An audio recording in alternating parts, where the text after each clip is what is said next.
పరిశ్రమల అవసరాలు తీర్చడానికి పాఠ్యాంశాలు అవసరమని ఎంజీ యూనివర్సిటీ ఉపకులపతి ఆచార్య Kaja Althaf Hussain, Natco pharma vice president Shailendra Dalal అన్నారు. సమాజహితమైన సిలబస్ ఎంతో అవసరమని అన్నారు. ఎంజీ యూనివర్సిటీ రసాయన శాస్త్ర విభాగం మరియు ఎంఎస్ఎన్ ల్యాబొరేటరీస్ బిజినెస్ చైర్ ఆధ్వర్యంలో ఫార్మా రంగంలో నవీన రీతులు అనే అంశంపై ఎంజీ యూనివర్సిటీలో ఒకరోజు జాతీయ సెమినార్ నిర్వహించారు.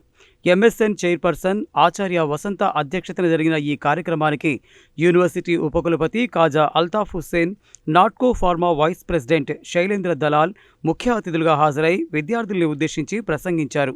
సమస్యలను సవాళ్లుగా స్వీకరించి వాటి పరిష్కారాల దిశగా అభ్యసనం సాగించి విజయం పొందాలని సూచించారు. అనంతరం ఆవిష్కరణలు, సుస్థిరత్వం, ఉత్పత్తుల సామర్థ్యం అంశాల్లో రాబోయే తరం ఫార్మా విద్యార్థుల సాధికారత అంశంపై శైలేంద్ర దలాల్ ప్రసంగించారు. విద్యార్థులు ఆవిష్కరణల వైపు దృష్టి సారించాలని, ప్రభుత్వాల సూచనలు, అంతర్జాతీయ సూచనల మేరకు భారీ ఔషధాల ఉత్పత్తి నాణ్యతలపై దృష్టి సారించి అవకాశాలను చేజిక్కించుకోవాలన్నారు.